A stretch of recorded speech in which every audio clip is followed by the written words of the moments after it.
انسانوں میں سب سے بڑا جذبہ، سب سے بڑا موٹو جنسی ہے۔ اللہ نے بڑی کشش رکھی، مرد میں عورت کے لیے، عورت میں مرد کے لیے، لیکن عورت پیسو ہے، مزاجن، وہ اقدام نہیں کرتی، آگے نہیں بڑھتی، مرد اقدام کرتا، آگے بڑھتا۔ یہ جو کشش ہے، اس کے نتیجے میں مرد اور عورت کے درمیان بے حجابی گویا کہ آگ پر تیل ڈالنا ہے، آگ بھڑکے گی۔ اسلام نے اس کو روکا ہے، پورا نظام اس کا معاشرتی، ایک بہت بڑا پردہ پورے معاشرے میں ہے، بہت بڑا پردہ، جیسے یہ چھوٹا سا پردہ آپ کو نظر آ رہا ہے نا، ادھر عورتیں ادھر مرد ہیں۔ اب یہ ہے بہت پیاری آیت ہماری خواتین کے لیے قابل غور۔ نیک بیویاں تو وہ ہیں جو تابع دار ہوں، اطاعت کیش ہوں، مردوں کا کہنا مانے، ان کی اطاعت کرے۔ حافظات للغیب، اور غیب میں ان کے لیے محافظ بنے، ان کے مال کی بھی حفاظت کرے۔ یہ نہیں خیانت کر کے اب شوہر تو گیا ہوا، جو چاہو اس کے مال میں سے جس کو میں جو چاہوں دے دوں، نہیں، یہ اس کا مال جو ہے وہ اسی کا ہے، اس کی خیانت نہیں کرے گی، وہ امانت کے ساتھ حفاظت کرے گی، اور اس کے علاوہ اپنے نفس کی حفاظت کرے گی، اس لیے کہ وہ بھی اب شوہر کی امانت ہے۔ اب اس کا جو بھی جنسی معاملہ ہے وہ اس کے اپنے اختیار میں نہیں رہا، اس کو مل کے بزا کہتے ہیں ہماری فقہ کے اندر، کہ در حقیقت اس کا اختیار کامل اب شوہر کے ہاتھ میں آ چکا ہے، اس کے جنسی اعضاء جو ہے وہ شوہر کے کنٹرول میں ہے، مل کے بزا، ملکیت گویا کہ اس کی ہے، لہذا اس میں کوئی خیانت اگر وہ کر رہی ہے تو وہ بھی اس کے خلاف ہو جائے گا معاملہ۔ فالصالحات قانتات، تو نیک بیویاں وہ ہوتی ہیں جو تابع دار ہو، فرما بردار ہو، اور غیب میں یعنی شوہروں کی عدم موجودگی میں جبکہ وہ موجود نہیں ہے حفاظت کرنے والی ہوں، اور وہ حفاظت مال کی بھی اور ان کا اپنے نفس کی بھی۔ اور یہ کام آسان نہیں ہے، آپ کو معلوم ہے، شوہر کبھی 4 مہینے کے لیے باہر چلا گیا ہے، کبھی 1 سال کے لیے باہر چلا گیا ہے، عورت کے لیے اپنے نفس کو تھامے رکھنا، اپنی جنسی خواہشات کو، فرض کی جوان عورت ہے، اس کی بھی تو نفسانی خواہشات ہیں، تو آسان کام نہیں ہے۔ یہی وجہ ہے، آپ کے علم میں ہوگا کہ واقعہ بڑا عجیب پیش آیا تھا، اس کو بیان کرتے ہوئے شرم بھی آتی ہے۔ حضرت عمر رضی اللہ تعالیٰ عنہ اپنی رات کے گشت میں ایک مکان کے پاس سے گزر رہے تھے، تو انہوں نے سنا کہ ایک عورت جو ہے وہ بڑے درد بھرے الفاظ میں کچھ گا رہی ہے۔ اگر مجھے اللہ اور اس کے رسول کا فرق کا خوف نہ ہوتا تو تم دیکھتے کہ اس وقت میری چارپائی جو ہے چرچرا رہی ہو۔ تو اس پر حضرت عمر جو ہے وہ دم تنبہ ہوا کہ ہمارے لوگ جو ہیں جہاد پر جاتے ہیں، سال بھر تک واپس نہیں آتے، تو اس سے تو سوسائٹی کے اندر بہت زیادہ جو ہے ایک اندیشہ اور خطرہ پیدا ہو جائے گا۔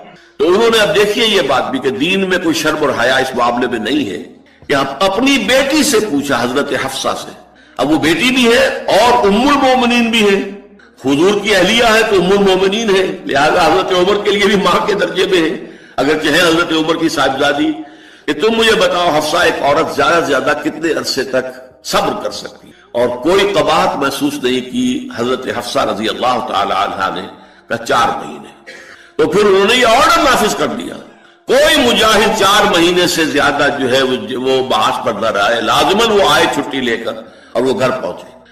آپ اس کی روشنی میں دیکھیے جو کچھ یہ ہمارے ہاں ہو رہا ہے، امارات میں جو لوگ کام کرتے ہیں، سعودی عرب میں کام کرتے ہیں، باہر کے ممالک میں کام کرتے ہیں، جوان بیویوں کو یہاں چھوڑ جائے، پھر جو قصے ہوتے ہیں، جو سکینڈلز ہوتے ہیں، پھر جب وہ شوہر صاحب تشریف لاتے ہیں تو وہ دیور اور بیوی جو ہے مل کر اسے قتل کرتے ہیں، اس لیے کہ یہاں تو دنیا بدل چکی ہے، دیور کی اور بھابھی کے رشتہ کچھ اور ہی بن چکا ہے، لہذا وہ قتل بھی کرتے ہیں، مال بھی سارا لے لیتے ہیں۔ یہ ساری خبریں آپ اخبارات میں پڑھتے ہیں، یہ کیوں ہے؟ فطرت کے خلاف ایک طرز عمل آپ اختیار کر رہے ہیں، یا تو اپنی فیملیز کو ساتھ لے کر جائیے، یا یہ ہے کہ پھر یہ وقفہ کا جو ہے معاملہ زیادہ، میں سمجھتا ہوں اس حدیث کے بعد جو حضرت عمر کا فیصلہ تھا 4 مہینے کا، اس سے زائد جو ہے باہر سٹے کرنا، اپنے گھر نہ آنا، ایک اعتبار سے گناہ کے درجے کی بات ہو جائے گی۔ علیکم بسنتی و سنت الخلفاء الراشدین المہدیین، تمہارے ذمے ہے میری سنت بھی اور خلفاء راشدین جو ہے میری ان کی سنت بھی۔ انسانی تمدن کا اہم ترین اور بنیادی ترین مسئلہ کیا ہے؟ تمدن کا ایک ہے انسانی زندگی کا مسئلہ۔ انسانی زندگی کا سب سے پہلا مسئلہ وہی ہے کہ جو حیوانی زندگی کا بھی ہے، اپنی مادی ضروریات، پیٹ کھانے کو مانگتا ہے، سب سے پہلے یہی ہے، اس میں کوئی شک نہیں۔ لیکن اس کے بعد جب 2 انسان ملتے ہیں اور اس سے تمدن شروع ہوتا ہے، اس کا سب سے بڑا مسئلہ ہے انسان کی شہوت۔ اللہ نے 2 جنسیں بنا دی ہیں، مرد ہیں، عورت ہیں، اور ان دونوں کے درمیان تعلق سے نسل آگے چلتی ہے۔ اب اس معاملے کو کیسے ہارنس کیا جائے، کیسے منظم کیا جائے، یہ جذبہ بہت پوٹنٹ ہے. جو فرائڈ نے کہا ہے، بس وہ یوں سمجھیے کہ ذرا زیادہ مرچ مسالہ لگا دیا، ورنہ اس میں کوئی شک نہیں کہ یہ بہت ہی پوٹنٹ جذبہ ہے انسان کا. انسٹنکٹ جو ہے، سیکس کا انسٹنکٹ، وہ بہت مضبوط ہے، بہت قوی ہے. لیکن جو شے جتنی قوی ہو اتنا ہی اسے پھر، جو گھوڑا جتنا منہ ہو اتنا ہی اس کو لگام دینا جو ہے وہ آسان نہیں ہوتا، اس کے لیے پھر مشقت کرنی پڑتی ہے. تو اب اگر تو اس سیکس کو اوپن کر دیا جاتا، کھلا سیکس، فری سیکس، آج کل یہ لفظ استعمال ہوتا ہے فری سیکس، کیوس ہوتا، تمدن میں فساد ہو جاتا. اس کے لیے شادی کا معاملہ کہ ایک عورت کا ایک مرد کے ساتھ رشتہ رہے، سب کو معلوم ہو کہ یہ اس کی بیوی ہے، یہ اس کا شوہر ہے، تاکہ اس طریقے سے نسب کا معاملہ بھی چلے اور ایک خاندانی ادارہ وجود میں آئے. ورنہ تو خاندانی ادارہ بس کیسے وجود میں آئے گا؟ فری سیکس میں تو خاندانی ادارہ وجود میں آ ہی نہیں سکتا. تو شادی کا، نکاح کا یہ رشتہ جو ہے، یہ رشتہ اللہ تعالیٰ نے اختیار کیا اور یہ انسانوں کو سکھایا. اور آج کی دنیا میں تو جو یہ مرد و عورت کی مساوات کا سلسلہ ہے، یہ شیطان کا سب سے بڑا فلسفہ اور معاشرے میں فساد اور گندگی پیدا کرنے کا اس کا سب سے بڑا ہتھیار ہے. اور اب جو کچھ رہی صحیح اقدار ہماری ایشیا کے ممالک جو ہے، زیادہ تر مسلمان ممالک ہیں، ان میں خاندانی نظام کی جو بچی کھچی شکل رہ گئی ہے اس کو برباد کرنے کے لیے یہ قاہرہ کانفرنس اور بیجنگ کانفرنس، اس ایشیا کا گھیراؤ دونوں طرف سے، مشرق سے مغرب سے، کہ عورت کو آزاد کرو، عورت کو اٹھاؤ، ایمینسیپیشن کے نام پر، آزادی کے نام پر، اور مرد و عورت کی مساوات کے نام پر، تاکہ خاندانی نظام ٹوٹ کر رہ جائے، جیسے کہ ان کے ہاں ٹوٹ چکا ہے. خاندانی نظام نے، یہ کلنٹن صاحب نے کہا تھا اپنے 9.5 کے میسج میں کہ ان قریب ہماری قوم، امریکن نیشن، بہت جلد اس کی اکثریت حرامزادوں پر مشتمل ہوگی.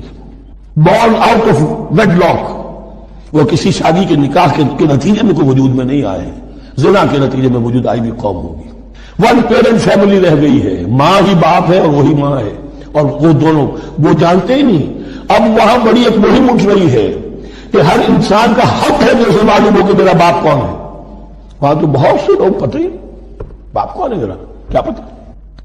یہ تباہی ہے جو اس معاشرے پر آ چکی ہے، اور ہمارے ہاں بھی لوگ اسی معاشرے کی نقالی پر چیلنج کریں.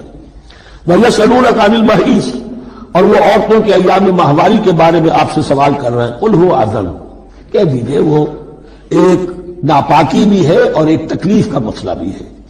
فَاعْتَزِلُوا النِّسَاءَ فِي الْمَحِيضِ، تو حیض کی حالت میں اگر تمہاری بیویاں ہوں تو ان سے علیحدہ رہو، مقاربت نہ کرو. وَلَا تَقْرَبُوهُنَّ حَتَّى يَطْهُرْنَ، اور ان سے مقاربت نہ کرو یہاں تک کہ وہ پاک ہو جائیں. فَإِذَا تَطَهَّرْنَ،